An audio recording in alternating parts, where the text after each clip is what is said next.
গণ দিয়ে থামায় দেওয়া হয়েছে, পুলিশ দিয়ে আমাদের থামায়। সকল পর্যায়ের নেতা কর্মীদের মুক্তি দিন, এখনো সময় আছে।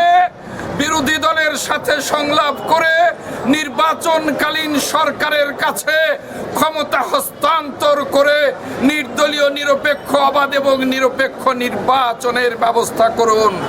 আজকে অর্থনীতি ধ্বংসের পথে, আমি